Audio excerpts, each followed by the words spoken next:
A medida que Alemania se acerca cada vez más a una guerra global, los líderes del Tercer Reich comienzan a sentir la presión.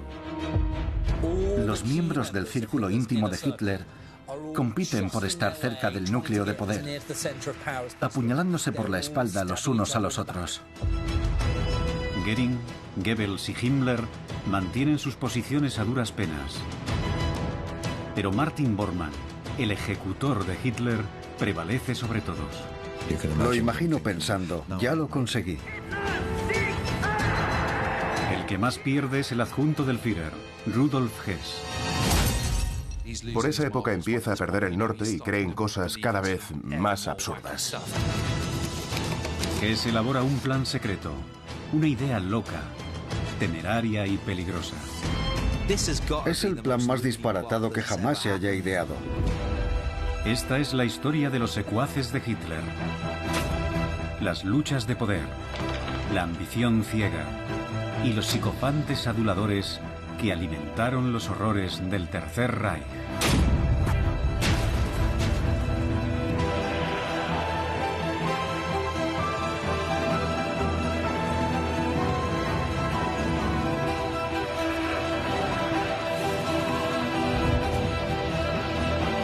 El círculo maléfico de Hitler.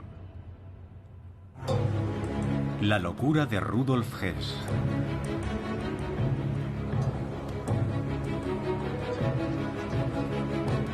Los altos mandos del partido nazi ocupan la tribuna del Reichstag.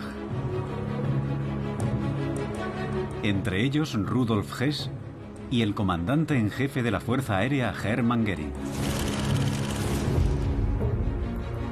Göring goza del favor de Hitler después de tomar Austria y Checoslovaquia sin disparar un solo tiro.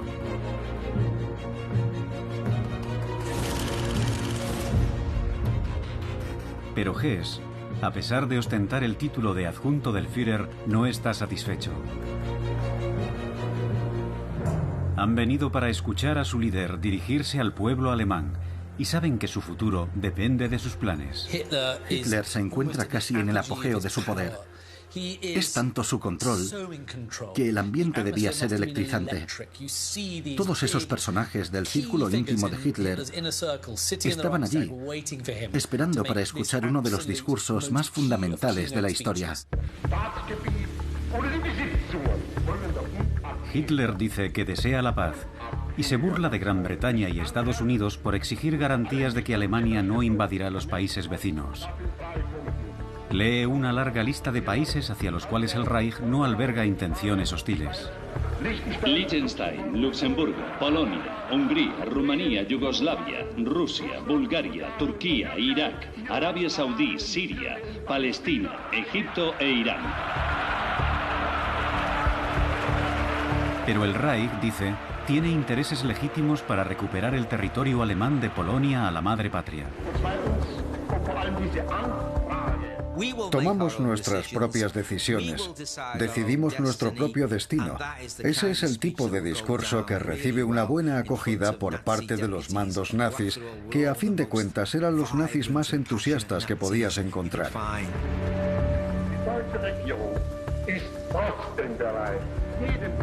Hitler argumenta que Alemania es víctima de las agresiones extranjeras, especialmente de Polonia.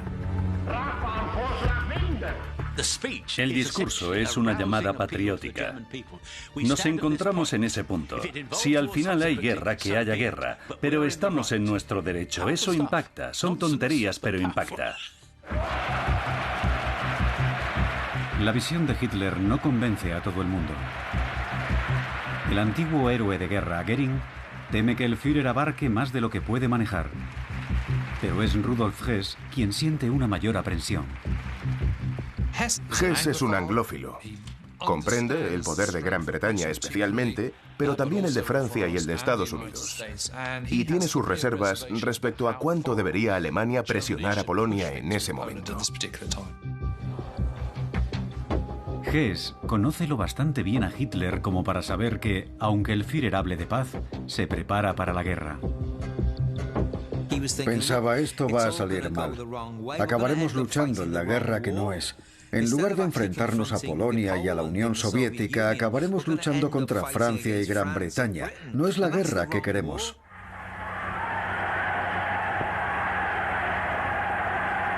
En los viejos tiempos, Hess era el principal confidente de Hitler.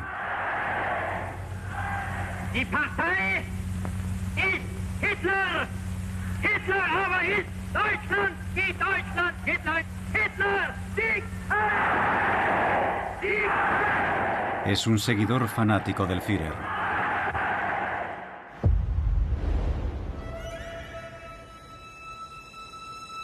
Pero tras varios años de devoción inquebrantable, de todos los acólitos de Hitler, él se siente el menos capaz de influir sobre la evolución de los acontecimientos. Hitler ya no le escucha, algo que sí hacía en los primeros tiempos. Y para él, eso supone una pérdida de prestigio que acusa de manera muy personal. Aunque los dos hombres tienen mucho en común, las obsesiones de Hess comienzan a crispar a Hitler. Hess era un hombre muy extraño. Cuando iba a visitar a Hitler en el Berghof, por ejemplo, solía llevar su propia comida. Y eso a Hitler no le hacía gracia, era de mala educación. Si Hess era un paranoico, tenía una buena razón, porque hasta su propio personal conspiraba contra él. 6 años antes, Martin Bormann, un empleado del servicio de administración del partido nazi, impresionó a Hess por su discreta eficiencia y lo transfirió a su gabinete personal. Pero desde ese momento, el ambicioso Bormann ha ido acercándose a Hitler cada vez más y nunca deja pasar una oportunidad para desautorizar a Hess.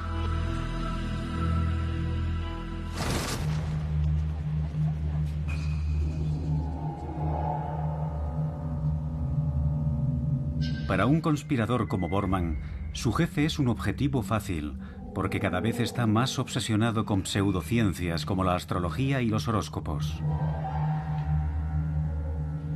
Es como una de esas personas que tiene mucho dinero y mucho tiempo, pero no sabe qué hacer.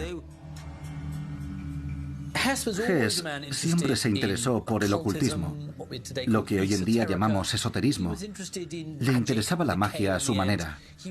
Le interesaba la astrología, la adivinación, los péndulos, la telequinesia.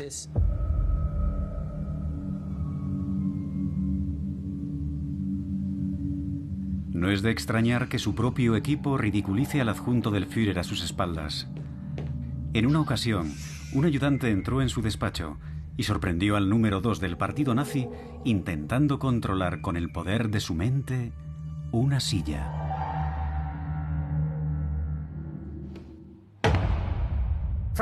Si crees que puedes evitar que se caiga una silla con el control de la mente, está claro que no tienes una personalidad muy estable.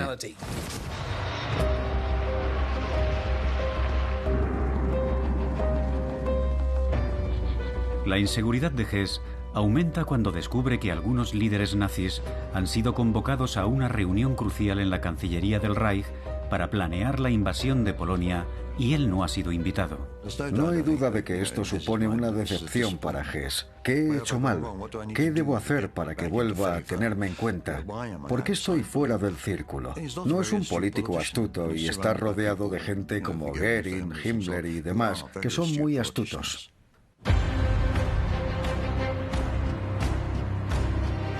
Pero a pesar de su excentricidad, Hess lleva razón al preocuparse por una guerra generalizada en Europa, y no es el único.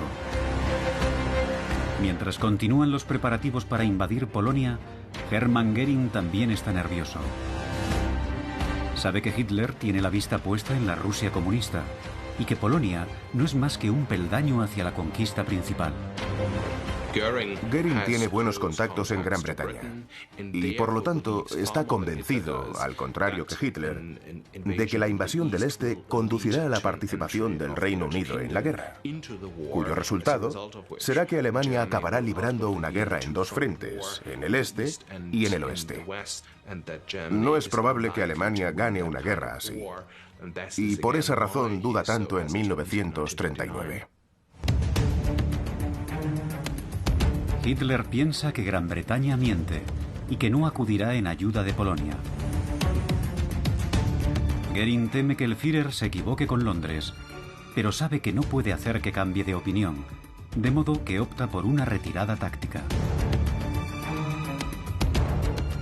Hermann se retira a su residencia para intentar distanciarse de esa decisión por si las cosas salen mal.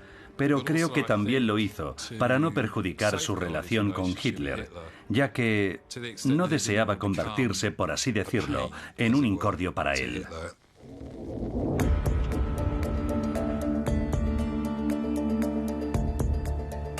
Ansioso por demostrar su valía, Hess intenta persuadir a Gran Bretaña para que deje de apoyar a Polonia.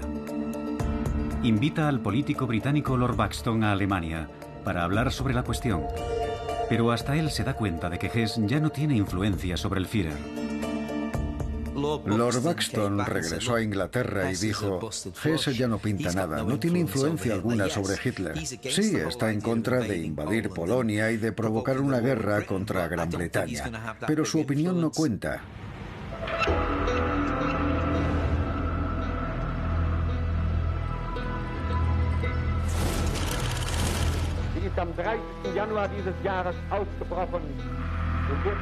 Joseph Goebbels, el leal ministro de propaganda de Hitler, no tiene reserva alguna en ir a la guerra y ofrece un pretexto para invadir Polonia. Su maquinaria de propaganda difunde historias, algunas narradas en inglés, contando que los alemanes que viven en Polonia están siendo atacados. Miles de personas huyen de las persecuciones de las bandas polacas. Sus hogares son sistemáticamente arrasados por los polacos. Pero todo eso es falso. Basaron su propaganda en fomentar un sentimiento antipolaco en el pueblo alemán. Goebbels lo utilizó para sus propósitos. Para él fue fácil infundir sentimientos en contra de los polacos y a favor de una guerra contra Polonia. Entonces, se incrementa la propaganda para culpar al gobierno polaco de organizar ataques contra los alemanes dentro de su territorio. Cientos de miles de personas, desesperadas, llegan a diario a los campos de refugiados alemanes. Se hablaba de brutalidad, de asesinatos, de familias expulsadas de sus hogares, de abuso y negación de derechos, de discriminaciones y de persecuciones. Era todo mentira, pero la gente se lo creyó. Ese es el problema. El pueblo alemán empieza a creerse esta propaganda porque no tiene acceso a ningún otro punto de vista, ya que Goebbels posee el monopolio de la comunicación. La propaganda surte efecto. La maquinaria militar alemana se posiciona cerca de la frontera polaca, lista para entrar en acción. Goebbels tiene listo el fuego. Ahora solo necesitan la chispa que prenda las llamas de la guerra.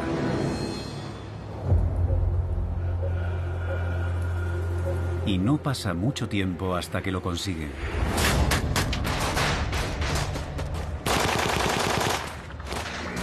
Atacan una emisora de radio alemana cerca de la frontera con Polonia.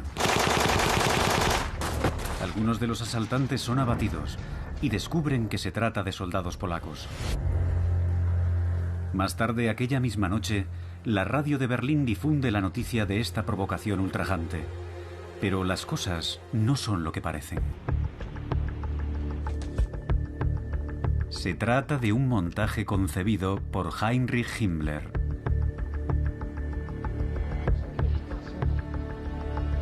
De hecho, los asaltantes eran miembros de las SS que llevaban armas polacas y vestían uniformes polacos. Y los cuerpos que dejaron allí tampoco eran polacos. Se sacó a un grupo de prisioneros de un campo de concentración y los ejecutaron. Los vistieron con uniformes del ejército polaco y los dispersaron por la emisora de radio alemana para que pareciera que se trataba de un ataque del ejército polaco. Hitler ya tiene una excusa para tomar represalias. La guerra es cuestión de horas. Y Göring lo sabe. No hace más que maldecir. Se dice: ¡ay, Dios mío! Esto va a ser el fin de Alemania. Pero para sobrevivir en el círculo de confianza de Hitler hay que pensar deprisa. Y Goering recupera la calma. Una vez superado el susto, se dice: el Führer es magnífico. Nosotros no somos más que simples peones comparados con su grandiosidad. Y debemos cumplir sus órdenes.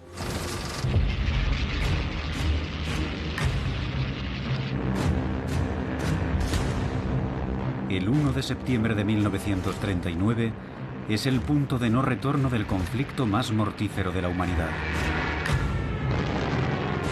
La Luftwaffe de Goering provoca la Segunda Guerra Mundial bombardeando objetivos civiles en Polonia.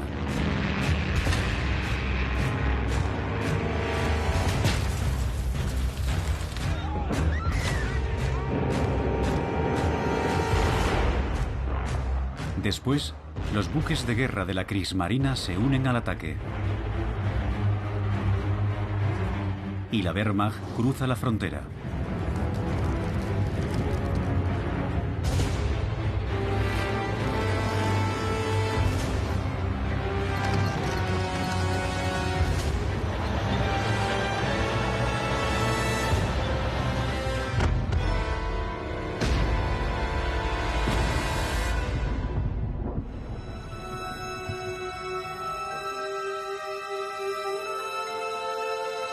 Ya ha empezado el conflicto.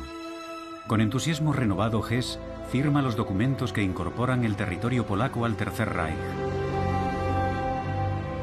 Su fanática devoción por Hitler vence cualquier duda que pudiera haber albergado acerca de la guerra. Hess se da cuenta de que debe cumplir los deseos de Hitler. Y si él quiere invadir Polonia, entonces ¿o lo apoyas o no? 2 días después de la invasión, el escenario cambia por completo. Gran Bretaña declara la guerra.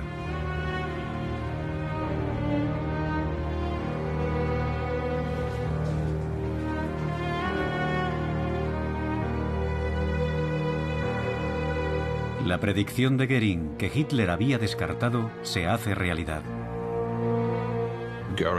Alguien oyó a Goering farfullar: si perdemos esta guerra, que Dios se apiade de nosotros.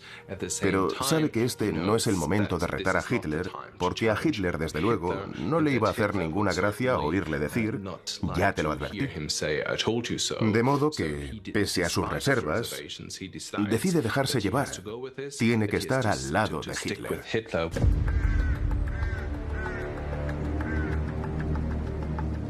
Puede que Gran Bretaña haya entrado en la guerra, pero no puede evitar que Alemania ocupe Polonia en un plazo de 5 semanas. Goering es el héroe del momento. Otra muesca en su revólver después de la anexión de Austria y Checoslovaquia.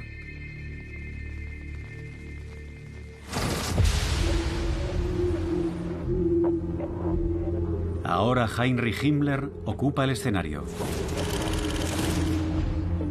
Lanza a las SS para aplastar cualquier resistencia. Pero van más allá, buscando y apuntando a los judíos y a otros indeseables. Otro paso ominoso hacia lo que se conocerá como Holocausto.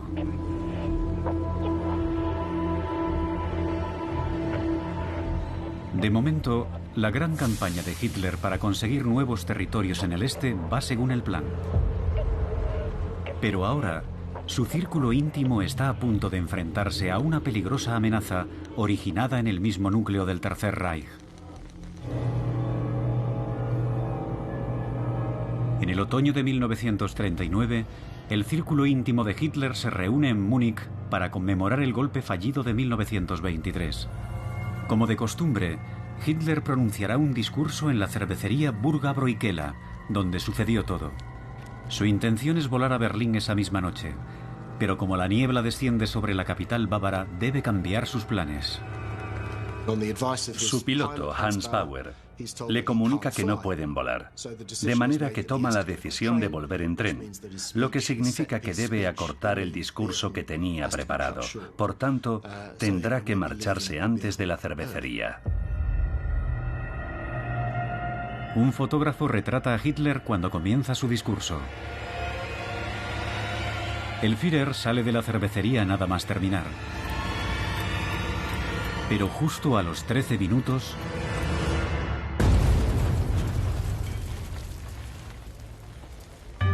habían colocado una bomba exactamente detrás de donde se suponía que tendría que haber estado Hitler. Murieron 8 personas y muchas resultaron heridas. Destruye el pilar principal y se cae el techo. La sala queda en ruinas y se produce el caos.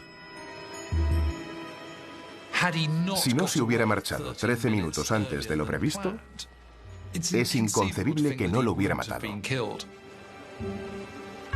Salva milagrosamente su vida en 1939 por el mal tiempo.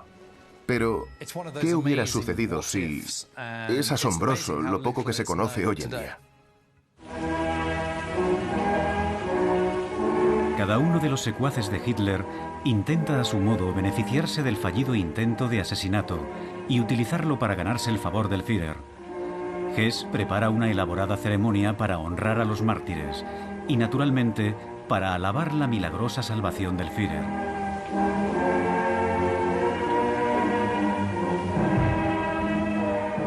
Creo que es su modo de decir, sigo aquí, sigo queriendo al Führer y me gustaría volver a pertenecer a su círculo íntimo. Pero no es más que un momento de desesperación espeluznante. Goebbels también se apresura a sacar provecho del atentado. Marca la línea propagandística que deben seguir sus periódicos. Casi literalmente indica que deben decir que esto es obra de los británicos. Es el infame servicio secreto británico a quien hay que culpar, justificando de ese modo la guerra contra británicos y franceses. Pero como sucede siempre con Goebbels, se trata de una mentira. La bomba no fue obra de agentes enemigos. Había sido colocada por un alemán que actuó en solitario. Georg Elsa deseaba frenar la guerra para evitar tanto sufrimiento. Lo capturaron cuando intentaba huir a través de la frontera suiza y confiesa. Él creía, y con el tiempo se vio que estaba absolutamente en lo cierto, que Hitler estaba llevando de nuevo al país a la guerra, y decidió, a diferencia de muchos que también dudaban de Hitler, hacer algo al respecto, lo cual pone de manifiesto la valentía de Elsa.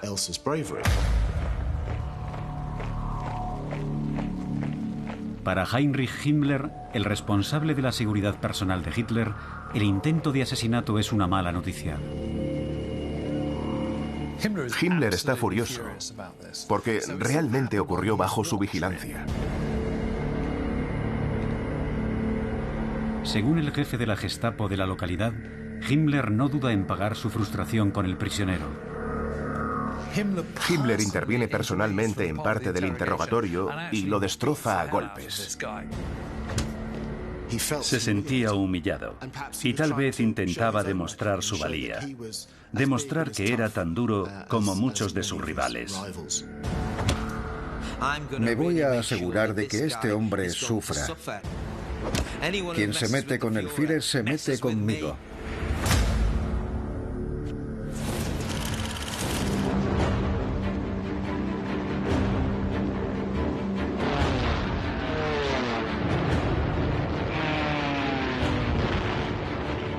Primavera de 1940.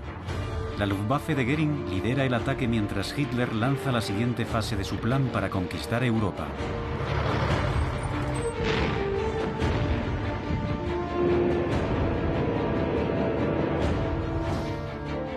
En primer lugar, las tropas alemanas ocupan Dinamarca y Noruega.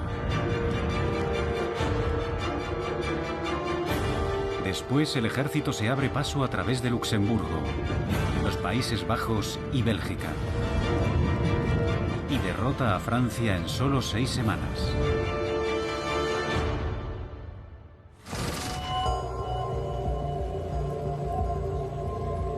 Las fuerzas británicas estacionadas en el norte de Francia se ven superadas por la velocidad del Blitzkrieg alemán o guerra relámpago. Son empujadas hacia la costa y evacuadas de las playas de Dunkerque. Göring está seguro de poder acabar con Gran Bretaña cuando llegue el momento.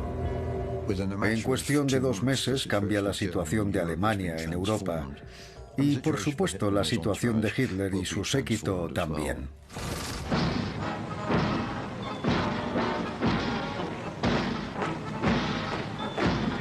La conquista de Francia representa el punto álgido del éxito militar del Tercer Reich.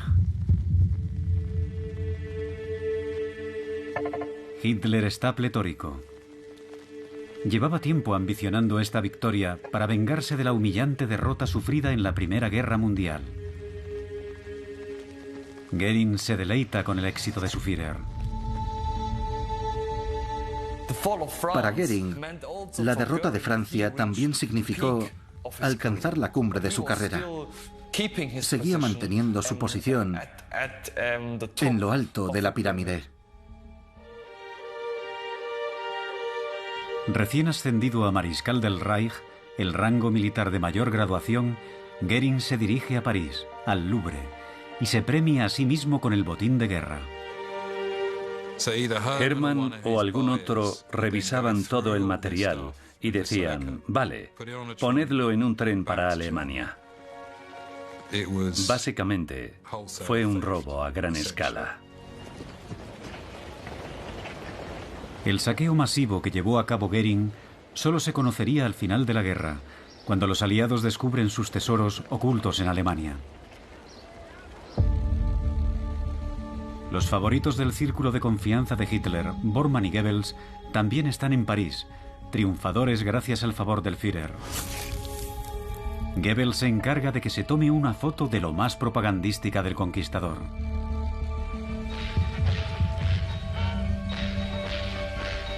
Pero hay un líder del partido que ha sido excluido de París. El adjunto del Führer. Eso indica que la influencia de Hess es cada vez menor. Ya no tiene el acceso a Hitler que tuvo en su día. Otras personas más listas, más maquiavélicas, que le caen mejor a Hitler, están más cerca de él. Uno de los que ahora están constantemente al lado de Hitler es Albert Speer, antiguo subalterno de Hess y ahora primer arquitecto del Reich. Poco a poco va asumiendo el papel de confidente de Hitler y en sus escritos deja constancia de la caída en desgracia de Hess. Hitler me dijo después de conversar muchas horas con Hess. Con Hess, cada conversación se vuelve un tormento insoportable. Siempre me viene con cuestiones desagradables y no para. Sabemos con certeza, a través de uno de los acólitos de Hitler, que Hess, en realidad, ¿cómo explicarlo? El lenguaje coloquial te pone dolor de cabeza. Y yo creo que eso es verdad en el caso de Hess, lo cual demuestra que Hess se estaba convirtiendo en un incordio.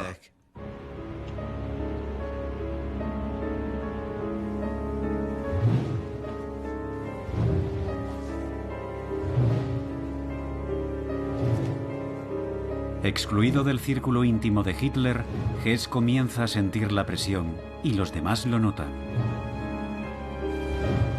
Göring alimenta las habladurías sobre el adjunto del Führer y cuenta que utiliza sus poderes psíquicos para adivinar si las cartas traen buenas o malas noticias.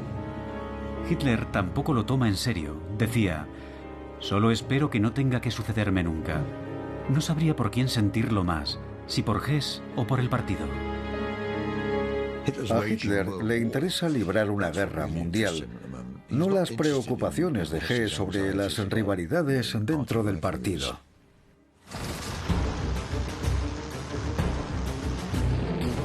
Apenas 3 semanas después de la rendición de Francia, la Luftwaffe de Göring arremete contra Gran Bretaña. Es el preludio de la invasión.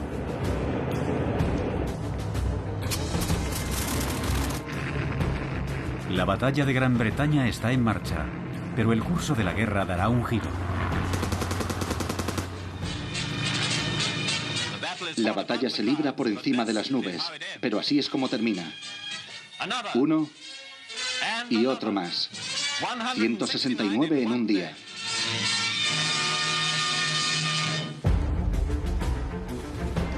Contra todo pronóstico, las fuerzas aéreas británicas resisten, y los ataques aéreos, los bombardeos intensivos de ciudades y fábricas por todo el país, no consiguen debilitar a los ingleses.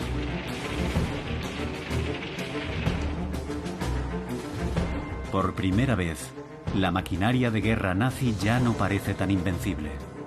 Esto pone de manifiesto una de las grandes limitaciones de Goering, porque aunque sea un gran héroe de guerra, no ha estudiado tácticas militares y no sabe lo que hace como comandante en jefe de la Luftwaffe.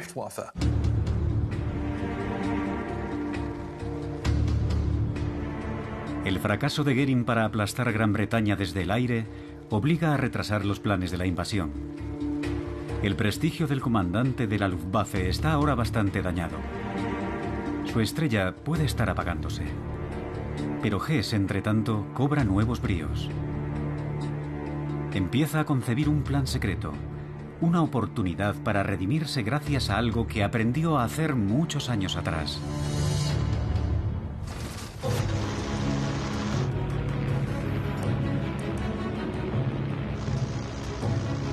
Hess es un piloto experimentado. Voló en biplanos en la Primera Guerra Mundial. Ahora se familiariza con el último prototipo de la Messerschmitt y sale a volar con el pretexto de probarlo.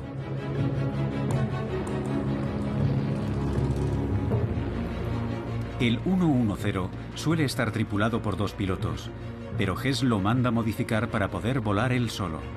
Además, lo equipa con tanques de combustible adicionales para aumentar su autonomía. Sabe que Hitler se está preparando para invadir Rusia y reconoce que Alemania no puede librar una guerra larga en 2 frentes. Su extravagante plan es volar a Gran Bretaña sin que el Führer lo sepa e intentar reunirse con alguien influyente que pueda presentarle a Winston Churchill. El objetivo es persuadir a los británicos para que negocien la paz.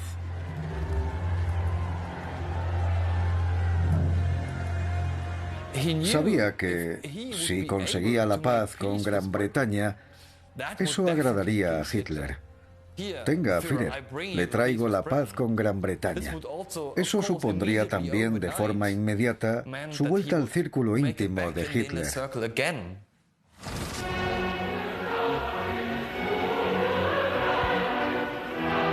Hess espera que la persona que actúe como intermediario sea alguien a quien conoció 5 años antes durante la celebración de los Juegos Olímpicos en Alemania.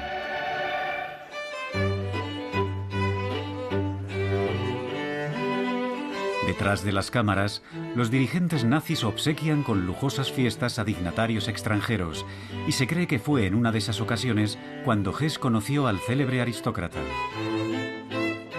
Se cree que en esos banquetes conoció al duque de Hamilton y que forjaron una especie de relación de la que Hess se serviría en el futuro. Como Hess, el duque de Hamilton era un piloto experto. De hecho, era casi un héroe en el mundo de la aviación, ya que fue la primera persona que voló en un biplano sobre el Everest. A Hess le dio la impresión de que este gallardo aventurero con un título nobiliario debía ser alguien con buenos contactos y que quizás se codeaba con la realeza. Tal vez tenía contacto directo con los líderes británicos.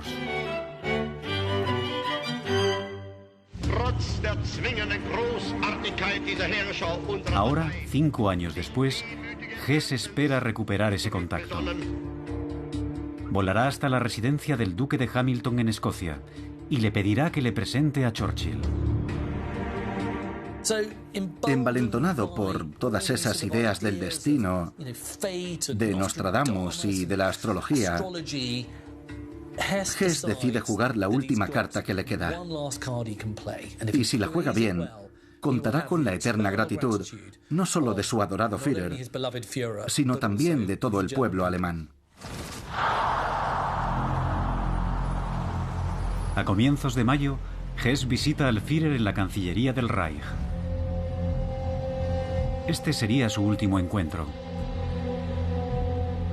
Hess nunca reveló lo que trataron aquel día, algo que daría lugar a una teoría de la conspiración, según la cual Hitler conocía el plan. Pero, ¿cómo demostrarlo? No existe ninguna prueba en absoluto de que Hitler conociera los planes de Hess. La única prueba que tenemos, y está muy clara, es que coge a Hitler totalmente por sorpresa. Yo tengo muy claro que Hitler no sabía que Hess planeaba volar a Escocia para intentar negociar la paz con Gran Bretaña.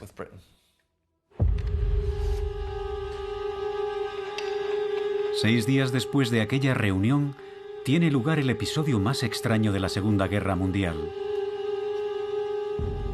Rudolf Hess explica sus intenciones en una carta dirigida a Hitler. Después sale de su casa y le dice a su esposa Ilsa que volverá en un par de días.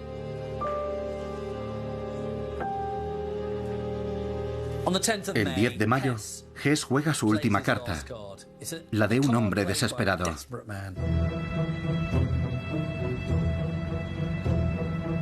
Se dirige al aeródromo.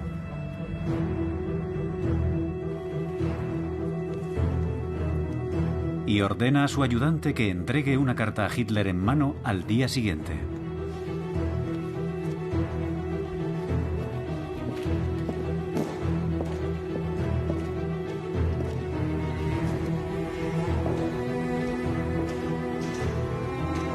Ya no hay vuelta atrás.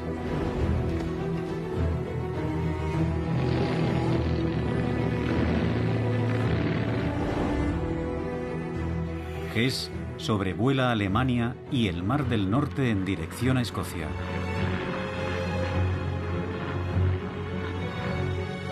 Entra en el espacio aéreo enemigo y llega a su destino en el sur de Glasgow. Pero como está anocheciendo, no ve ningún lugar donde aterrizar. Decide que no tiene alternativa. Tendrá que saltar. Si lo piensas, es algo verdaderamente extraordinario. Nunca había saltado en paracaídas. Tenemos a la segunda persona más importante del partido nazi en una misión en solitario en un Messerschmitt 110 sobrevolando Escocia hacia un lugar que desconoce para saltar en paracaídas por primera vez en su vida. Francamente, no se le ocurriría a nadie. Y a pesar de todo, Hess consigue llegar a salvo a tierra. Es casi un milagro que consiguiera hacer eso. Puede que al tocar tierra sintiera confianza por haber sobrevivido al vuelo y a un salto en paracaídas épico. Pensaría que la providencia estaba de su lado.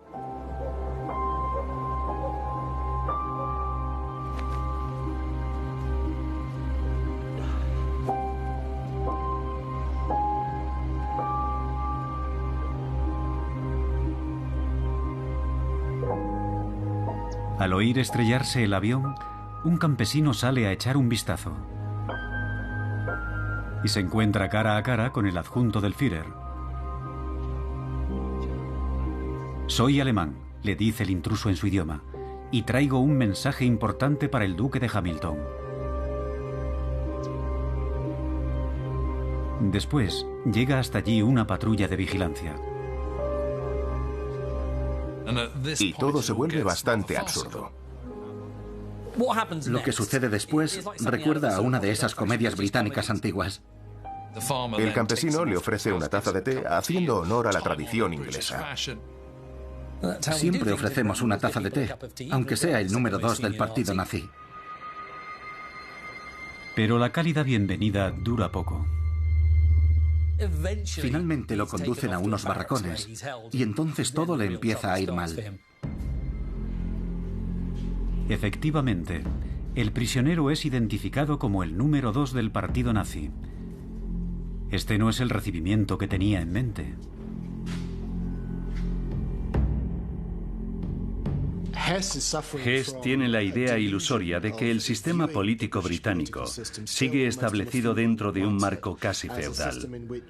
Un sistema donde los duques, los barones y demás siguen ejerciendo una gran influencia política. Pero no es así. Piensa que lo van a subir a un vehículo especial para llevarlo directamente a cenar con Winston Churchill donde podrán conversar al más alto nivel, algo totalmente imposible en la práctica. Indica lo lejos que estaba Hess de la realidad.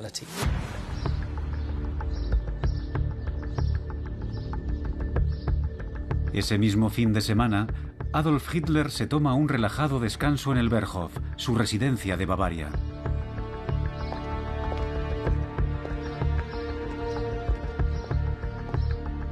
El domingo por la mañana, más o menos a la misma hora en que Hess es identificado en Escocia, llega su ayudante con una carta dirigida al Führer.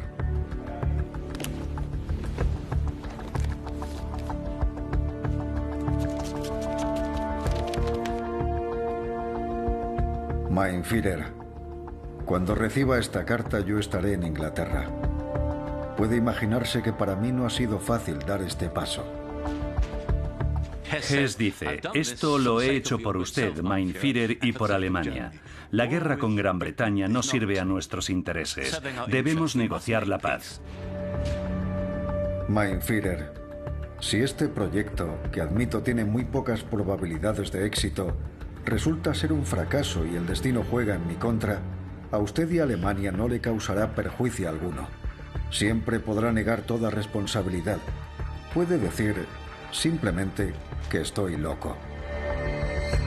En Obersalzberg, en lo alto de la montaña, se produjo un auténtico ciclón. Ahí estaba Hitler, rojo de ira, porque su compañero más leal, en el que confió durante tantos años, se subió a un avión y se marchó sin decirle nada.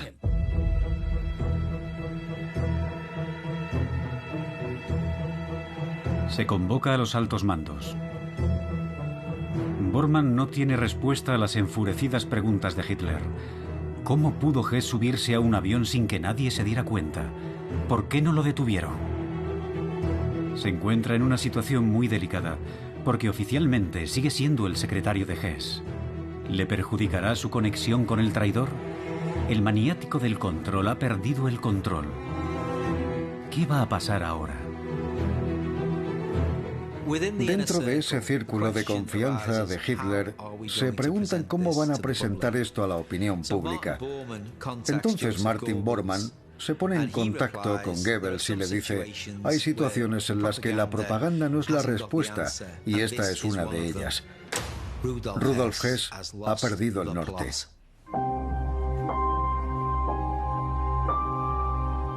En su diario, Goebbels habla del estado de ánimo del círculo de confianza de Hitler.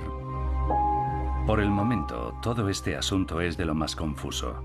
Ha sido un duro golpe, casi insoportable. El Führer está bastante destrozado. Menuda imagen a los ojos del mundo. El adjunto del Führer, un hombre mentalmente perturbado. Horroroso e inconcebible. Tendremos que apretar los dientes. Goebbels hace precisamente lo que Bormann sugirió. Sus emisoras de radio comunican que Hess es un demente. Dejó una carta que por desgracia demuestra, por lo confusa que es, que el miembro del partido Rudolf Hess padece una enfermedad mental y es víctima del delirio. El comunicado apunta que probablemente el adjunto del Führer se ha estrellado o ha sufrido un accidente. En lo que respecta al atónito entorno de Hitler, el episodio se da por zanjado.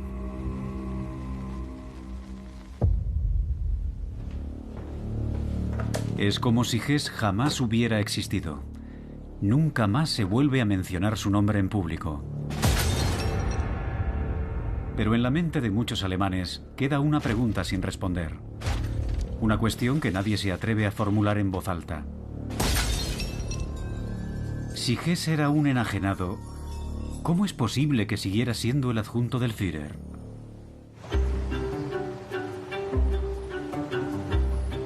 Precisamente 4 horas después de la emisión del boletín alemán, la BBC emite este inaudito comunicado. Noticias de Londres. Rudolf Hess, el adjunto de Hitler, ha volado desde Alemania y ha saltado en paracaídas en Escocia. Los noticiarios no dejan de hablar de este extraño asunto. La inesperada llegada de Hess a Escocia proporciona un momento de luz y respiro a los días de los bombardeos masivos. Se llama David McLean. Trabaja en una granja cerca de Glasgow. Y vio a Rudolf Hess descender en la oscuridad en paracaídas. Sí, yo capturé a Rudolf Hess. Los británicos se toman todo esto a risa. Fui al cobertizo y solo encontré una horca. ¿Pero qué es todo esto? No puede ser verdad. Rechazó el té. Solo quiso agua. Churchill no le presta ninguna atención. La prensa británica se lo toma a broma. ¿Pero qué sucede aquí?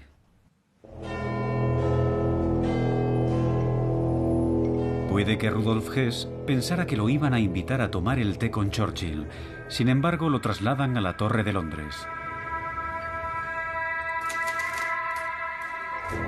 El curso de acción más acertado, dice Hess a sus interrogadores, sería que Gran Bretaña aprovechara esta oportunidad para negociar la paz con Hitler y aliarse en contra de la Unión Soviética.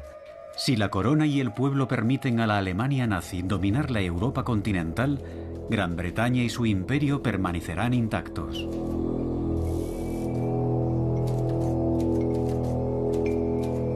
Los interrogadores no saben si Hess delira o si sencillamente está loco. Además, su llegada a Gran Bretaña coincide con uno de los peores bombardeos de la guerra, en el que mueren 1.200 personas. Winston Churchill no está de humor para hablar de paz. Todo esto fue una catástrofe absoluta, se mire por donde se mire. Para Hess, para Hitler, para Goebbels, para cualquiera que perteneciera a la Alemania nazi. Mientras, en el Berghof, Bormann está deseoso de cubrir la nueva vacante e inmediatamente se distancia de su antiguo jefe.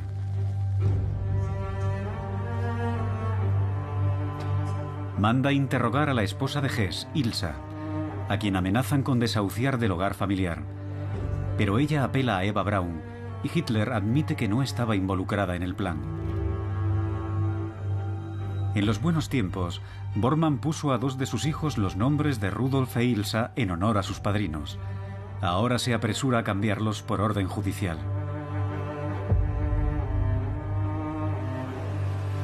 Al cabo de unos días, tras soportar la tormenta, la lealtad de Bormann se ve recompensada. Hitler abole el puesto de adjunto del Führer y, pese a las objeciones de Goering y de Goebbels, nombra a Bormann jefe de la Cancillería, su asesor más cercano y guarda oficial.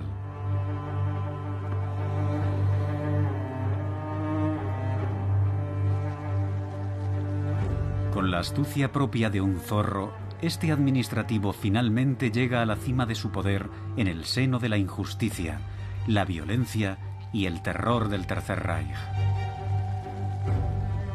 Me lo imagino pensando, por fin, lo he conseguido.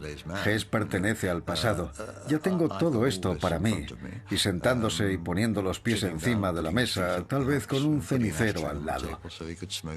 Supongo que para Bormann este sería un momento único. Mientras, en Gran Bretaña, trasladan a Hess a una prisión segura a las afueras de Londres. A Hess lo han hecho prisionero y debe sentir que ha fracasado. Se siente solo, más solo que cuando estaba en el Tercer Reich. Y debe ser consciente de que su futuro es incierto. También sabe que lo deben estar vilipendiando, no solo en el círculo íntimo de Hitler, sino en todo el mundo. Lo han abandonado.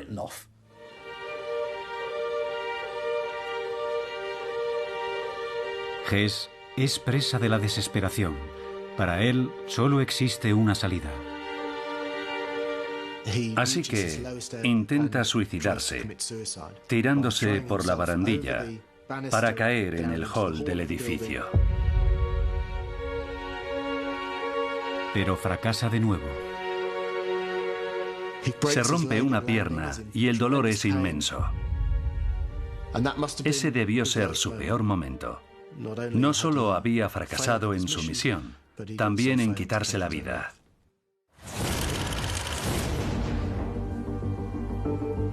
Rudolf Hess permanecerá encarcelado el resto de su vida. Abre su corazón en las cartas que dirige a su familia y amigos. Queridos todos, Podéis imaginar lo mucho que me acuerdo de vosotros. Mis pensamientos están también con el Führer y con la nación. Algún día volveré. Tengo muchísimas ganas. Es cierto que no he logrado nada. No he sido capaz de detener la barbarie de la guerra, ni de evitar lo que sabía que iba a pasar. Pero me hace feliz saber que lo intenté. Desde cierto punto de vista, demuestra bastante empatía. Parece un hombre que deseaba la paz en vez de la guerra. Probablemente era uno de los menos bélicos dentro del círculo íntimo de Hitler. Pero no nos engañemos. Participó en la maquinaria propagandística y ayudó a instaurar uno de los regímenes más diabólicos que se haya conocido jamás.